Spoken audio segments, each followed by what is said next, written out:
నమస్కారం డాక్టర్ బండి విశ్వేశ్వర రెడ్డి గారు. నమస్కారం నారాజ్ గారు. Mind money psychology. సో ఇందులో ధనాకర్షణకు సంబంధించినటువంటి విషయాలు చాలా చెప్పారు మీరు. అయితే అకార్డింగ్ టు వాస్తు మీరు కొన్ని విషయాలు చెప్పడం జరిగిందండి. అంటే ఇంట్లో బ్యాడ్ స్మెల్ ఉంటే దాని తీవ్రత ఏ విధంగా ఉంటుంది, ఫర్ ఎగ్జాంపుల్ అంటే అటువంటి విషయాలు కామన్ సెన్స్తో ఉండేటువంటి విషయాలు చాలా చెప్పారు. అండ్ ఇంట్లో పాత వస్తువులు ఉంటే ఏ విధంగా ఉంటుంది, సో వాటిని ఎప్పటికప్పుడు ఎందుకు అప్డేట్ చేయకూడదు, అప్డేట్ చేస్తే ఏ విధంగా ఉంటుంది, అండ్ ఇంట్లో ఉండేటువంటి వస్తువులు అమరికను బట్టి అప్డేట్స్ చేస్తే ఎటువంటి ఫలితాలు ఉంటాయి, అండ్ మన మైండ్ సెట్ కూడా ఏ విధంగా చేంజ్ అవుతుంది అనేటువంటి విషయాలు చాలా చెప్పారు. సో అందులో భాగంగానే అడుగుతున్నారండి. చాలామంది మహిళలు కూడా ఇంకా ఎటువంటి చేంజెస్ చేస్తే ఇల్లు బాగుంటుంది, ముఖ్యంగా చాలామంది అంటూ ఉంటారు అంటే ఇంట్లో పాత వస్తువులు కానీ లేదంటే పూజ గదికి సంబంధించిన విషయాలు కానీ దేవుడి పటాలు కానీ చాలామంది అడుగుతూ ఉంటారు. ఏ విధంగా ఉండాలంటారు? Shiva Om, welcome to my home lucky home and Vedic Mahavastu. ఇక్కడ ప్రతి ఇంట్లో ఉండే ప్రాబ్లం ఏంటంటే దేవుడి గదిలో ఎన్ని ఫోటోలు ఉండొచ్చు, అవి పాడుపడినా లేకపోతే చిరిగినా దానికి కొన్ని వెనక వాటర్ తగిలి బూజు వచ్చినా కూడా అలాగనే వాళ్ళు పూజ చేస్తుంటారు. ఇక్కడ రెండు రకాల ఇష్యూస్ ఉంటాయి. ఒకటి సెంటిమెంట్, ఎప్పుడో తెచ్చుకొని ఉంటారో అది బయట వేయలేక చేయలేక. రెండోది భయం, ఎతను చేస్తే ఏమైనా అవుతుందేమో అని చెప్పేసి. కాబట్టి సెంటిమెంటు భయం కొద్దిసేపు పక్కన పెట్టేద్దాం. మనము ఎప్పటికైనా ఒక పటానికి కానీ ఒక విగ్రహానికి కానీ మనము పూజ చేస్తున్నామనంటే దాంట్లో ఎనర్జీ ఉందని మనం నమ్మి చేస్తున్నాం. ఆ ఎనర్జీ మనకు మళ్ళీ రావాలి అని అంటే దాని నుంచి అబండెన్స్ రావాలని చేస్తాం, ఆశీర్వాదం ఉండాలని చేస్తాం. మనం చేసేదే కరెక్ట్గా లేనప్పుడు ఎలా వర్కౌట్ అవుతుంది? కాబట్టి కామన్ సెన్స్, లాజిక్ అన్నీ చూసినప్పుడు ఇక్కడ ఆ భయం కానీ తర్వాత ఆ సెంటిమెంట్ కానీ ఏది ఉన్నా కూడా కుళ్ళిపోయినవి, చినిగిపోయినవి, విరిగిపోయినవి, తునిగిపోయినవి, అవి విగ్రహాలు కావచ్చు, పటాలు కావచ్చు, ఏవైనా కూడా ఇంట్లోనే ఉండరాదు, దేవుని గుట్లో అస్సలు ఉండరాదు. కాబట్టి అవి ఏం చేయాలి? డెఫినెట్గా వాటిని నిమజ్జనం చేయాలి. ఏ రోజు చేయాలి? మంగళవారం కానీ గురువారం కానీ సాయంత్రం పూట చేయాలి. కానీ మీరు నిమజ్జనం చేసేటప్పుడు దగ్గర ఉన్న నదిలోనో లేదా చెరువులోనో బావిలోనో చేసేటప్పుడు వాటి మీద ఉన్న గ్లాసు తర్వాత కొన్ని నెయిల్స్ అనేది ఉంటాయి ములికి, అవన్నీ తీసి సపరేట్గా పెట్టేసి ఓన్లీ పటం మాత్రం నిమజ్జనం చేయాలి. నిమజ్జనం చేయండి అనగానే తీసుకెళ్ళి అట్లే వేశారనుకోండి మీరు నదిలో, అక్కడ నదిలో మిగతా అవసరం కోసం మనుషులు కానీ పశువులు కానీ ఏమన్నా వెళ్ళినప్పుడు పొరపాటున అవి తిన్నా కాలికి కుచ్చుకున్నా ప్రమాదం జరిగే అవకాశం ఉంది. కాబట్టి మనం నేచర్కు హాని చేయకూడదు. మనం చేసే ప్రతి పనిలో నేచర్కు సపోర్టివ్గా ఉండాలి తప్ప దానికి అగెనిస్ట్గా ఉండకూడదు. కాబట్టి అలా చాలామంది నాకు తెలిసిన వాళ్ళు కూడా పొరపాటున వెళ్ళి కోసుకుని తర్వాత వాటి కుచ్చుకొని సెప్టిక్ అయిన వాళ్ళు కూడా చాలామంది ఉన్నారు. కాబట్టి దయచేసి ఇది జాగ్రత్త తీసుకోండి. అలాగే ఎన్ని ఫోటోలు ఉండవచ్చు దేవుని గుట్లో? ఎన్ని వీలైతే అన్ని తక్కువ, 5 కంటే ఎక్కువ పెట్టుకోకుండా చూడండి. వీలైతే అన్ని ఫోటోలు ఒకటే దాంట్లో ఫ్రేమ్ కట్టించుకొని పెట్టేసుకోండి, ఈజీ టు మెయింటైన్. కాబట్టి ఇది ఇంట్లో ఫస్ట్ కులదేవత, కులదేవుడు, మీ ఇంటి దేవుడు ఎవరైతే ఉన్నారో వాళ్ళు, ప్లస్ ఇంటి దేవత ఒకరు ఉంటారు వాళ్ళు, ప్లస్ మీ ఇష్టమైన దేవత, మీకు ఇష్టమైన దేవత ఎవరైతే ఉన్నారో వాళ్ళు. ఈ ముగ్గురు ఫొటోస్ మస్ట్ అండ్ షుడ్గా పెట్టుకోండి. మిగతా ఇద్దరికి ఆప్షన్ ఉంటుంది, వాళ్ళని మీరు తెచ్చిపెట్టుకోవచ్చు. అలాగే ఇవి కాకుండా చాలామంది ఇప్పుడు పటంలో దేవుడిని పెట్టుకుంటారు, తర్వాత మూర్తిలో దేవుడిని పెట్టుకుంటారు. ఇలాగా 2-3 పెట్టుకోవద్దండి, ఒకటి పెట్టుకుంటే చాలు. ఎన్ని ఎక్కువగా పెట్టుకుంటే అంత ఇబ్బందులు ఎక్కువ. కాబట్టి మనకు సామెత ఎటు ఉంది, నిత్య పూజారి పరమ దరిద్రుడు అని ఉంది. కాబట్టి ఎప్పుడు పూజ చేసేవాడి దగ్గర డబ్బులే ఉండవంట. కాబట్టి దానికి కూడా ఏంటనంటే ఒక టైం, ఒక స్పెసిఫిక్ టైం ఉంటుంది. ఆ బ్రహ్మ ముహూర్తంలో లేకపోతే ఈవినింగ్ సంధ్యా సమయంలోనో చేసుకోవడం, మళ్ళీ మన పని చేసుకోవడం. కాబట్టి ఈ టైం కూడా మనము 30 నుంచి 40 మినిట్స్ కంటే మీరు ఎక్కువగా స్పెండ్ చేయకుండా ఉంటే మంచిది. ఓకే. కాబట్టి అదే రకంగా చాలామంది బొమ్మలు చెక్కవి, గ్రానైట్వి ఏవైతే ఉంటాయో అవి విరిగినా తునిగినా అలాగనే పూజ చేస్తుంటారు. అవి అస్సలు చేయకూడదు. ఆగమ శాస్త్ర ప్రకారము ఒక రాయితో చెక్కిన శిల్పాన్ని, విగ్రహాన్ని ప్రతిష్టాపన కూడా అనుమతించరు ఎక్కడైనా చిన్న డిఫెక్ట్ ఉంటే. దాని అర్థం ఏంటి? అది నెగిటివ్ ఎనర్జీ అని అర్థం. చూసారా, 1000 సంవత్సరాల కిందటి నుంచే ఆ ఆచారం ఉంది. కాబట్టి ప్రతిష్టాపనకే అనుమతించింది, మీరు ఎలా పూజ చేస్తారు? కాబట్టి అది తప్పు, చేయవద్దని. మరి ఏం చేయాలి? నిమజ్జనం చేసుకోవాలి. కాబట్టి ఇక్కడ ఇంకొకటి ఏంటంటే చాలామంది ప్లాస్టర్ ఆఫ్ ప్యారిస్తో పెట్టినవి చేస్తుంటారు. అవునండి. న్యాచురల్గా గ్రానైట్ కానీ న్యాచురల్గా ఉన్న స్టోన్తో చేసుకున్నట్టు కానీ నల్లరాయి, తెల్లరాయి, తర్వాత వీటితో మంచిగా ఉంటుంది, కానీ ప్లాస్టర్ ఆఫ్ ప్యారిస్తో చేసిన వాళ్లకు చేయకూడదు. ప్లస్ ఆర్టిఫిషియల్ ఏవైనా మెటల్ ఉండండి, వాటి నెగిటివ్ ఎనర్జీ ఇస్తాయి, న్యాచురల్గా ఉన్నవి పాజిటివ్ ఎనర్జీ ఇస్తాయి.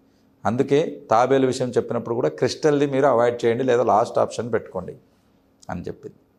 కాబట్టి ఈ రకంగా మీరు వీలైనంత తక్కువ పెట్టుకోండి. విరిగినవి తునిగిన విగ్రహాలు ఉంటే వెంటనే వాటిని నిమజ్జనం చేసేసుకోండి. ప్లస్ చాలామంది గురువులు ఫోటోలు దేవుడి కంటే పైన పెట్టుకుంటుంటారు, ఇది తప్పు. అది సాయిబాబా కావచ్చు, పుట్టపర్తి సత్యబాబా, ఇంకా ఎవరైనా కానీ గురువులు ఎవరైతే ఉంటారో దేవుడి మీద పైన పెట్టేసి పూజ చేస్తుంటారు అన్నట్టు. కాబట్టి అన్నిటికంటే టాప్ పొజిషన్లో దేవుడు ఉండాలి, దేవుడు పక్కలో లేదా దేవుడి కింద గురువులు ఉండాలి.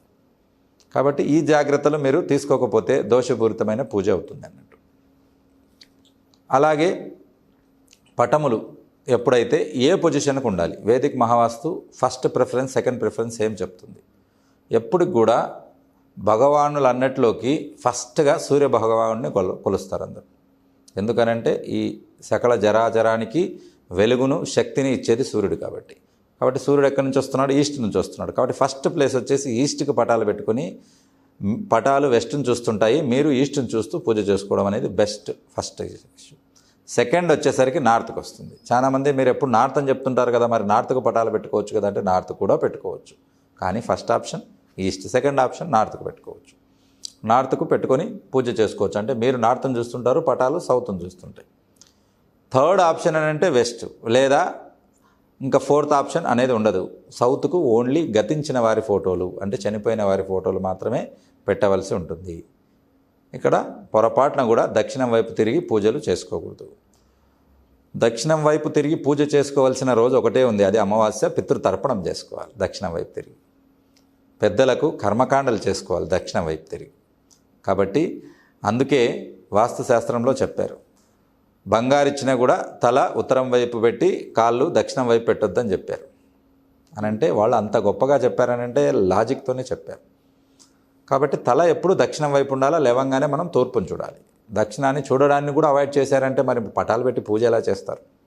కాబట్టి ఈ జాగ్రత్తలు మీరు ఎప్పుడు తీసుకోవాలి. ప్లస్ ఎప్పుడు కూడా దేవుని గుడిలో ఎందుకు తక్కువ పటాలు పెట్టమంటున్నానంటే, ఎక్కువ ఉన్నప్పుడు మీరు క్లీన్ చేయడానికి మెయింటైన్ చేయడానికి ప్రాబ్లం అవుతుంది. వాటి వెనక బూజు వస్తుంది. బూజు అనగానే మళ్ళీ నెగిటివ్ ఎనర్జీ, స్పైడర్స్ అనేది రాకూడదు. స్పైడర్ ఒక్కసారి అల్లుకుని ఏం చేస్తుంది, నేచర్ ఏంటి స్పైడర్ది, తను ఎక్కడికి వెళ్ళదు, ఒక గూడు అల్లి పక్కన కూర్చుంటుంది అంతే. కావాల్సిన వచ్చి దాంట్లో ఇరుక్కుంటే తీసుకొని తింటుంది. అలాగా మీరు కూడా ఆర్థిక సమస్యల్లో ఇరుక్కోవాల్సి వస్తుంది. స్పైడర్ అనేది అది సూచిస్తుంది. కాబట్టి సాధ్యమైనంత వరకు స్పైడర్స్ ఇంట్లో ఉండనివ్వద్దండి. ఈ జాగ్రత్తలు మీరు రెగ్యులర్గా తీసుకోవాలి. చాలామంది ఇటువంటివి విన్నప్పుడు ఎవరికైనా సరే ఇంటిని అప్డేట్ చేసుకోవాలని అనుకుంటూ ఉంటారు. ఎందుకంటే హౌస్ స్పీక్స్ అని ఎప్పటికప్పుడు మీరు చెప్తూనే ఉంటారు. అది నార్త్లో ఉంటుందా, సౌత్లో ఉంటుందా, ఈస్ట్లో ఉంటుందా, వెస్ట్లో ఉంటుందా అనేది ఒక్కొక్కటి మనకి చిన్నప్పటి నుంచి చదివే ఫిజిక్స్ని బట్టి కొన్ని విషయాలు అర్థమవుతూ ఉంటాయి. సైంటిఫిక్ అవును సైంటిఫిక్ రీజన్స్ అసలు ఏ విధంగా అంటే కిటికీలోంచి గాలి వస్తే దాన్ని ఏ విధంగా ప్రతి దాంట్లోనూ తెలియకుండా ఒక సైన్స్ ఇమిడిపోయాడు. అండ్ మీరు చెప్పినట్టు ప్రతి విషయంలోనూ తెలియకుండా అంటే మనకి చెప్పినటువంటి సనాతన ధర్మం కానివ్వండి, లేదంటే ఆగమ శాస్త్రానికి సంబంధించేదో ఇందాకేదో అన్నారు మీరు, అటువంటివి కానీ సో ఏదో ఒక ఇన్పుట్ మనకి ఇస్తూనే ఉంటుంది.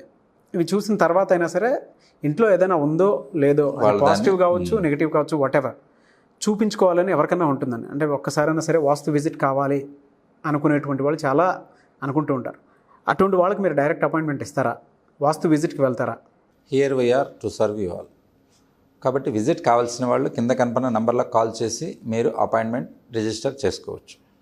అలాగే ఈ నెల నవంబర్ 30వ తారీఖు విశాఖపట్నం వైజాగ్లో, డిసెంబర్ 12వ తారీఖు హైదరాబాద్లో, డిసెంబర్ 23వ తారీఖు తిరుపతిలో బిఎంఈటీ పవర్ ప్యాక్ క్లాస్ అనేది కండక్ట్ చేయడం జరుగుతుంది.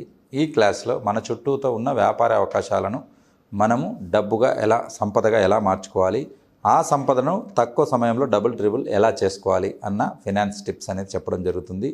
Money attraction, money visualisation, money affirmations అన్నవి ఎలా వర్కౌట్ అవుతాయి అని 1 అవర్ మీకు లైవ్గా పవర్ మెడిటేషన్ చార్ట్ సహాయంతో మీకు అక్కడ చేయించడం జరుగుతుంది. వీటితో పాటు వేదిక్ మహావాస్తు యొక్క చిన్న చిన్న టిప్స్, తక్కువ ఖర్చుతో పోయే వేదిక్ మహావాస్తు టిప్స్ అనేది ఆ ఇంటికి ధనాకర్షణగా మార్చుకోవడానికి ఇవ్వడం జరుగుతుంది. ఓకే, మరి ఇంకెందుకు ఆలస్యం, కింద కనపడిన నంబర్లకు కాల్ చేసి మీ ఏరియా పేరు చెప్పి మీరు రిజిస్ట్రేషన్ చేసుకోవచ్చు. శివవు అండ్ పౌర్ణమి ఎండ్కి ఒక మళ్ళీ మెడిటేషన్ ప్రోగ్రామ్ పెడుతున్నారని తెలిసిందే. ఈ కార్తీక పౌర్ణమి క్లాస్ ఎవరైతే మిస్ అయ్యారో వాళ్ళు నెక్స్ట్ మంత్ డిసెంబర్ 2 వరకు పౌర్ణమి మెడిటేషన్ క్లాస్కి రిజిస్టర్ చేసుకోవచ్చు. వాళ్ళు మెడిటేషన్ చేసుకోవచ్చు. వివరాల కోసం కింద కనపడిన నంబర్లో కాల్ చేసి రిజిస్టర్ చేసుకోండి. Thank you sir. Thank you so much doctor Bandi Vishweshwara Reddy garu. Thank you Naraj garu. Thank you Suman TV and thank you viewer. Shiva Om. చూశారు కదండి వీడియో. ఈ వీడియోపై మీ అభిప్రాయాన్ని కామెంట్ రూపంలో తెలియజేయండి. అండ్ 30th జరిగేటువంటి వైజాగ్ క్లాస్ సో మీరు కనుక అటెండ్ అవ్వాలి అనుకుంటే స్క్రీన్ మీద కనిపిస్తున్న నెంబర్కి మీరు సంప్రదించవచ్చు. అండ్ బీవీఎస్ రెడ్డి గారి జరిగేటువంటి క్లాసెస్ ఏవైతే ఉన్నాయో వాటికి సంబంధించిన అప్డేట్స్ కావాలి అని అంటే మిస్టర్ నాగ్ అఫీషియల్ అని నా ఇన్స్టాగ్రామ్ ఐడి ఉంది, దాన్ని మీరు ఫాలో అవ్వచ్చు. అందులో మీరు పర్సనల్ మెసేజ్ పెడితే సో డీటెయిల్స్ అయితే క్లాస్ ఎప్పుడు ఉంటుంది, ఏ విధంగా ఉంటుంది, ఎలా ఉంటుంది అనేది డీటెయిల్స్ అయితే పెట్టడం జరుగుతుంది. కాబట్టి స్క్రీన్ మీద కనిపిస్తుంది మిస్టర్ నాగ్ అఫీషియల్, దాన్ని మీరు ఫాలో అయ్యి పర్సనల్ మెసేజ్ పెట్టండి, కామెంట్ బాక్స్లో కాకుండా. ఓకే. అండ్ దాంతోపాటు పౌర్ణమి మెడిటేషన్కి సంబంధించి లాస్ట్ డే ఎవరైతే పాల్గొనాలనుకుంటున్నారో రైట్ టైంలో రైట్ హోరాలో సో ఎవరైతే లాస్ట్ టైం మిస్ అయిన వాళ్ళు ఎవరైతే ఉంటారో వాళ్ళు మళ్ళీ ఎన్రోల్ చేసుకొని అటెండ్ అవ్వాలి అనుకుంటే స్క్రీన్ మీద కనిపిస్తున్న నెంబర్కి మీరు వెంటనే సంప్రదించి ఎన్రోల్ చేసుకోవచ్చు. ఈ వీడియో లైక్ చేయండి, షేర్ మాత్రం తప్పకుండా చేయండి. అండ్ డైరెక్ట్ వాస్తు విజిట్ కావాలనుకున్న వాళ్ళు కూడా స్క్రీన్ మీద కనిపిస్తున్నటువంటి నెంబర్కి సంప్రదించవచ్చు. Thank you.